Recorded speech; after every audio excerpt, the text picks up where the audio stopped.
بسم اللہ الرحمن الرحیم۔ جیل میں ایسی قیدی عورت جس نے بغیر ہم بستری کے 7 سال میں 14 بچے پیدا کیے، وہ یہ کیسے کرتی ہے؟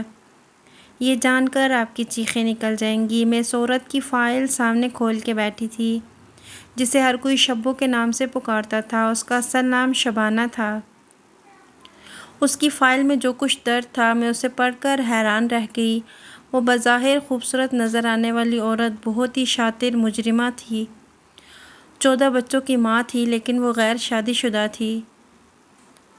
اس نے 7 سالوں میں 14 بچے جنم دے کر ایک انوکھا کارنامہ سر انجام دیا تھا۔ میں بہت حیران ہوئی کہ جب اس کی شادی ہی نہیں ہوئی تو پھر اس کے بچے کہاں سے آ گئے۔ وہ جس جرم کی سزا کاٹ رہی تھی وہ انتہائی بھیانک تھا۔ یہ عورت پچھلے 9 سال سے اس جیل میں قید تھی اور یہاں پر کوئی مرد آتا جاتا نہیں تھا۔ یہاں پر موجود عملہ بھی عورتوں پر مشتمل تھا۔ پھر شبو نے بغیر مرد کے بچے کیسے پیدا کیے؟ یہی بات جاننے کے لیے میں نے اپنے سارے ضروری کاموں کو ترک کر کے پہلے شبانہ کی فائل کو اچھی طرح اسٹڈی کیا، اور پھر میں نے کہا کہ میں اس سے اچھی طرح جانچ پڑتال کروں گی۔ میں نے اسے علیحدگی میں بلایا۔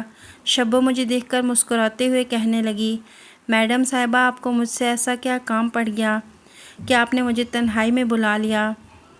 میں اس کے پیٹ پہ دیکھ رہی تھی۔ اس نے میری نظروں کی تپش کو محسوس کیا تو ہنستے ہوئے کہنے لگی، اچھا، آپ کو میرے حمل میں دلچسپی ہے۔ اس اندھیری کوٹھری میں اس کی ہنسی بہت بھیانک معلوم ہو رہی تھی۔ میں نے سختی سے کہا، مجھے زیادہ کچھ نہیں سننا۔ مجھے یہ بتاؤ کہ جہاں کسی مرد کا تو دور کی بات ہوا کا بھی گزر ممکن نہیں، تو اب تم یہ بچے کیسے پیدا کرتی ہو؟ جو بچہ تمہارے پیٹ میں ہے، اس کا باپ کون ہے؟ یہ سن کر وہ کھل کر ہنسی تھی۔ ایسے لگ رہا تھا جیسے اس پر ہنسی کا دورہ پڑا ہو۔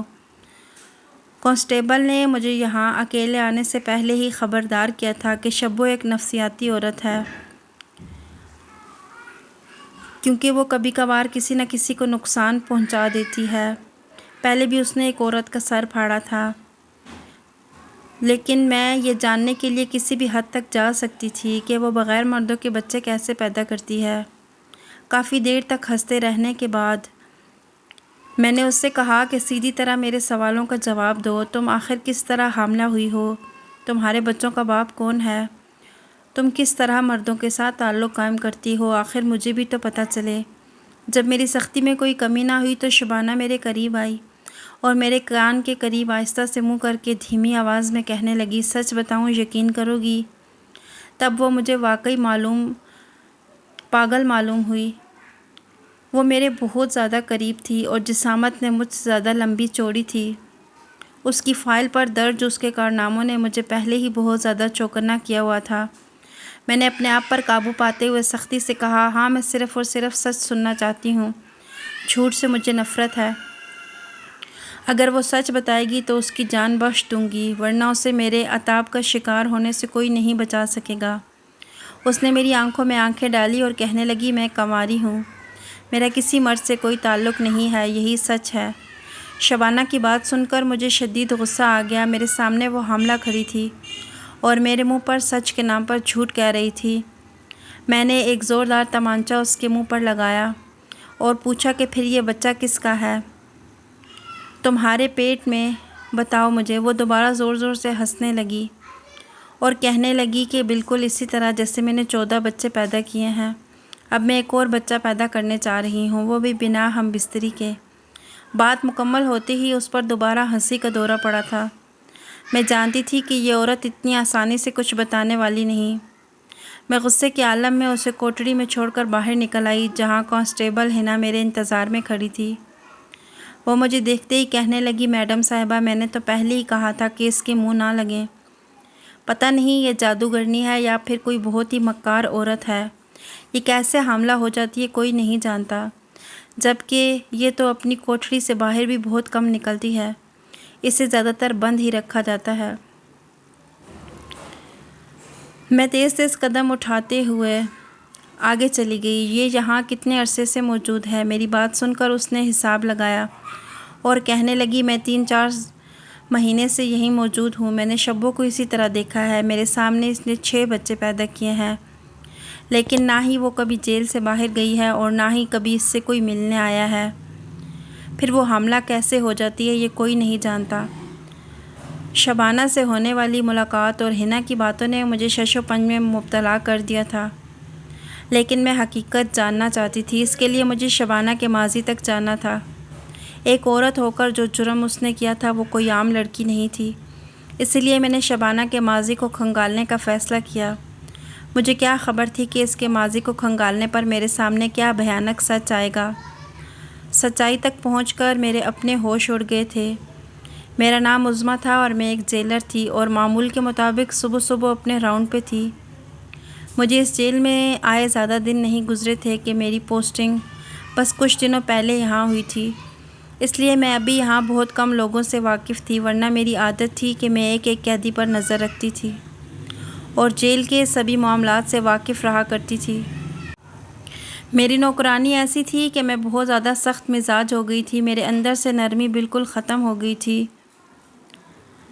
کیونکہ جن عورتوں سے میرا واسطہ پڑتا تھا وہ سب کی سب بہت شاطر اور سزا یافتہ ہوا کرتی تھیں۔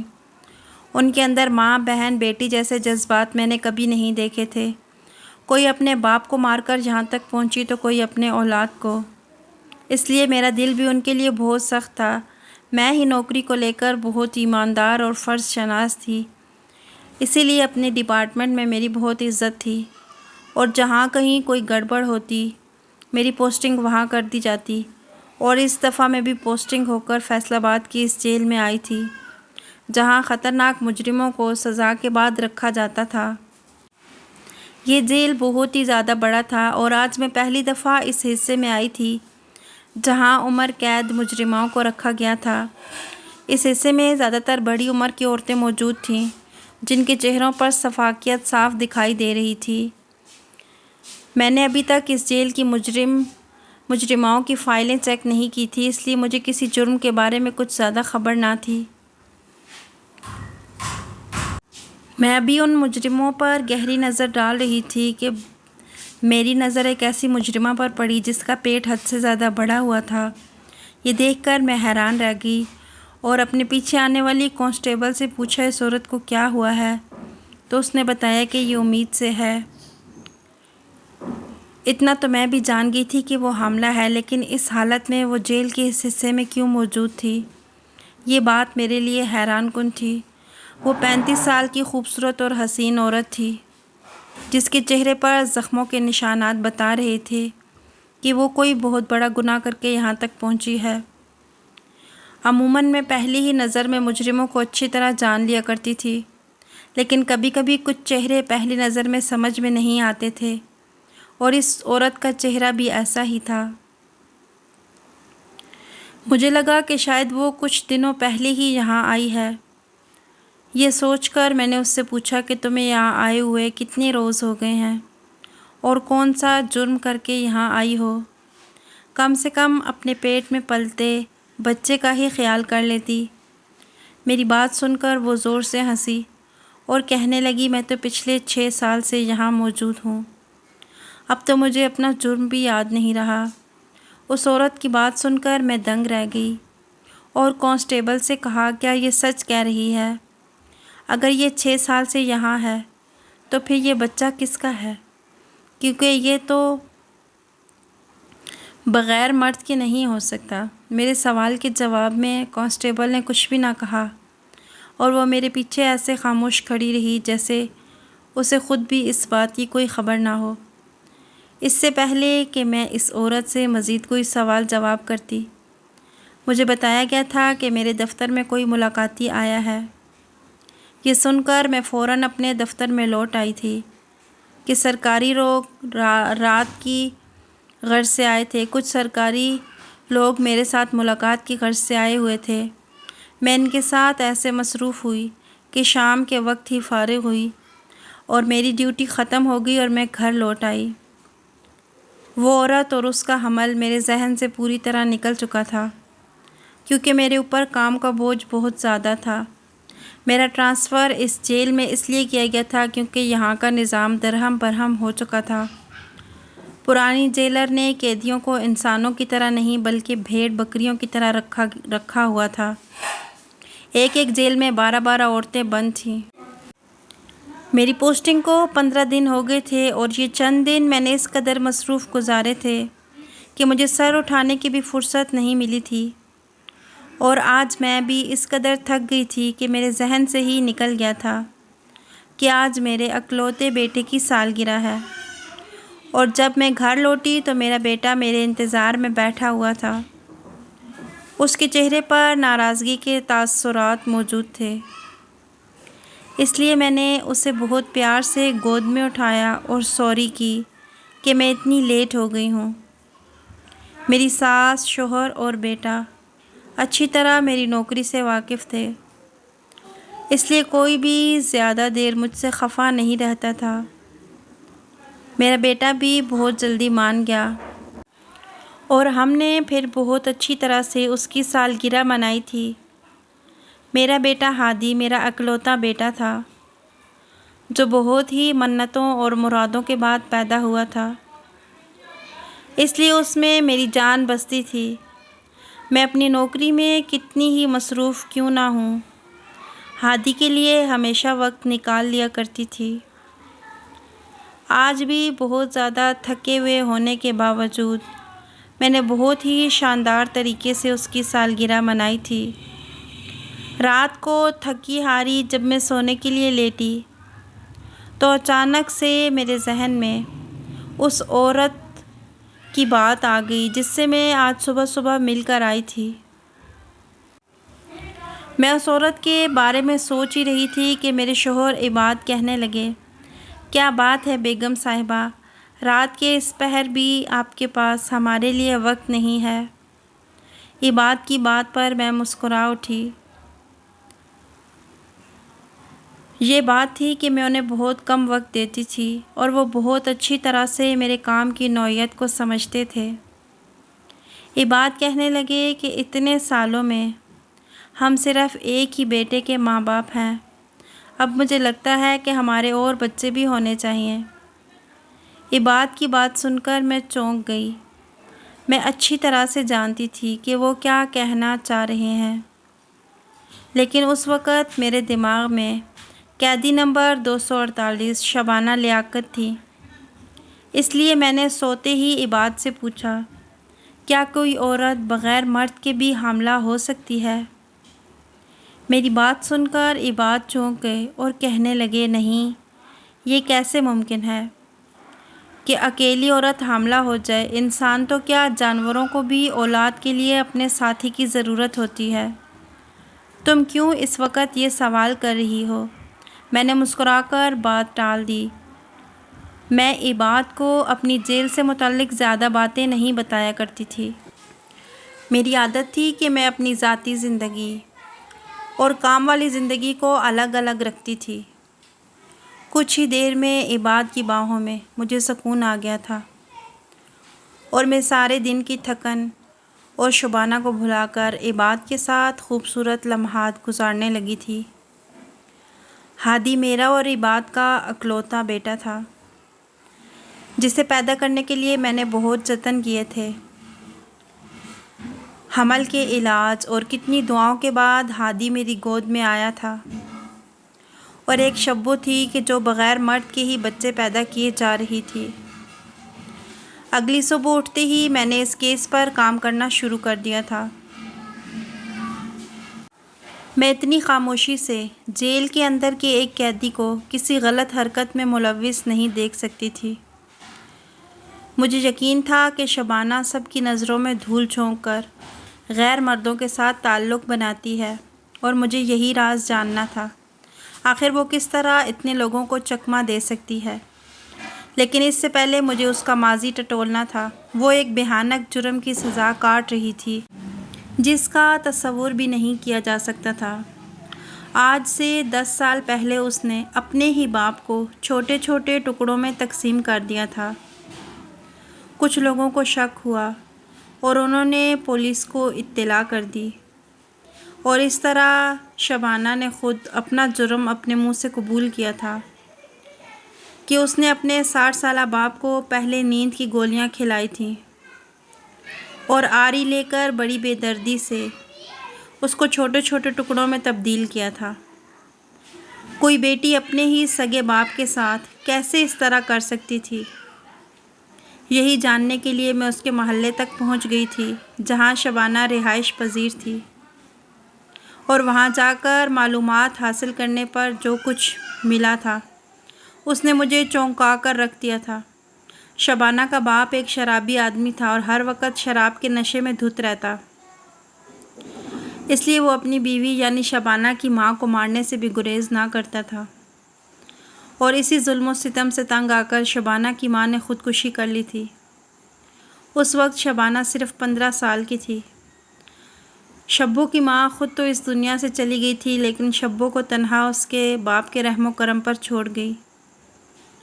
اس نے اسے نشے کی بھینٹ چڑھا دیا، اور جب بھی اس کے پاس نشے کے پیسے نہ ہوتے تو وہ شبانہ کو بھیک مانگنے پر مجبور کر دیتا، اور جب وہ اس عمل کے لیے انکار کرتی تو محلے والوں نے دیکھا کہ شبانہ کے گھر رنگ برنگے مرد آتے ہیں۔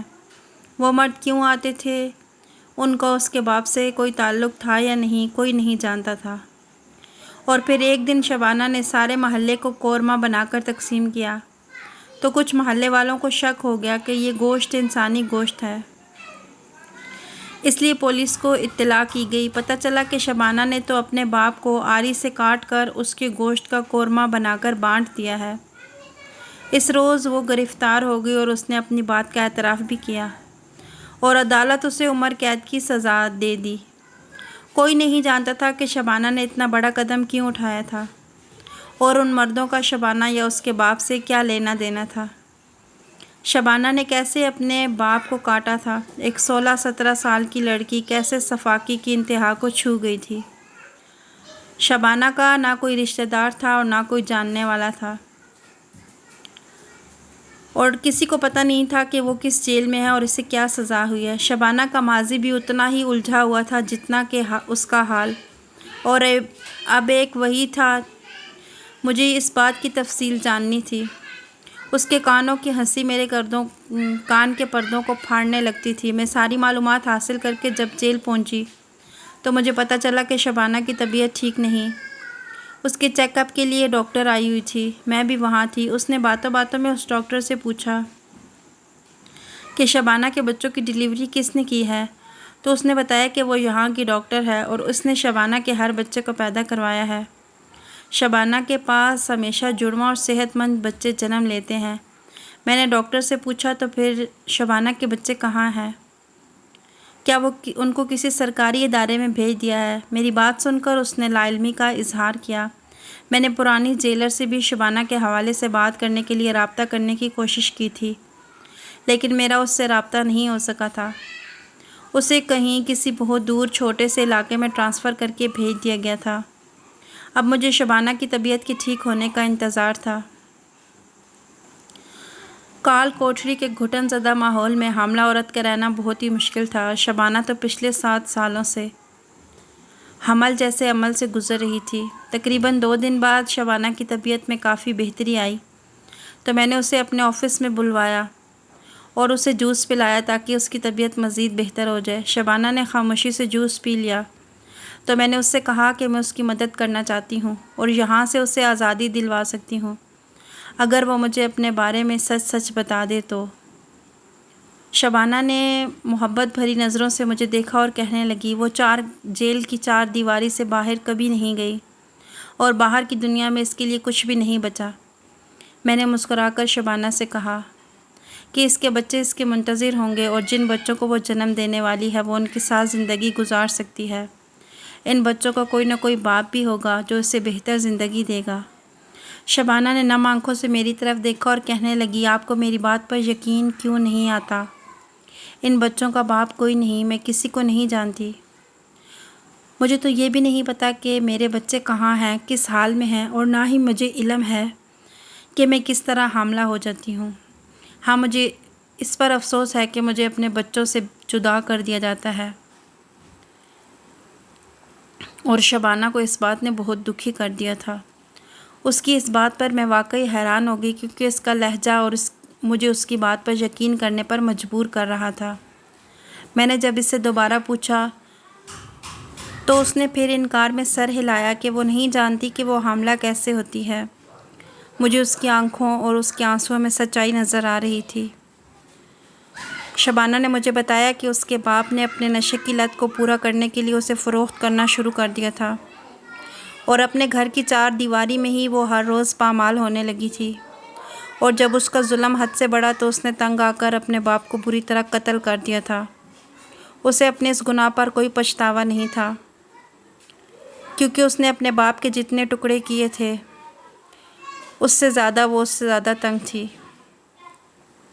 میں نے اس کی باتیں سننے کے بعد تحقیقات شروع کر دی تھیں۔ اس کی کہانی سن کر مجھے اتنا تو سمجھ آ گیا تھا کہ وہ ایک بے قصور لڑکی ہے، لیکن قصور کس کا تھا؟ یہ بات جاننے کے لیے میں نے جیل میں تفتیش شروع کی اور اپنے ہی ملازمین سے تفتیش کا آغاز کیا، تو ایک ایسا بھیانک سچ میرے سامنے آیا کہ میری جان نکل گئی۔ مجھ سے پہلے جو جیلر یہاں موجود تھی وہ یہاں کی ڈاکٹر کے ساتھ ملی ہوئی تھی اور ہر مہینے قیدیوں کا جو چیک اپ ہوتا تھا، اس کے دوران اس نے شبوں کے اندر کسی مرض کے جراثیم منتقل کر دیتی تھی اور اس سے بچے پیدا کروا کر انہیں آگے فروخت کرتی تھی۔ وہ اس طرح کی سرگرمیوں میں ملوث تھی، اور کون کون سے قیدیوں اور ملاقات کے لیے ان کے گھر والے نہیں آتے تھے وہ ان سب کو جانتی تھی۔ شبو واقعی مظلوم تھی اور اس نے کسی کے ساتھ ہم بستری نہیں کی تھی، اور وہ خود بھی نہیں جانتی تھی کہ وہ کیسے اتنے بچوں کی ماں بن گئی۔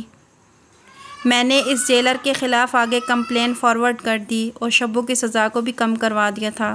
اب کچھ ہی دن باقی ہیں، وہ آزاد ہو جائے گی اور میں اسے اپنے گھر رکھوں گی اور ایک اچھی زندگی دوں گی۔ وہ بہت خوش ہو گئی تھی۔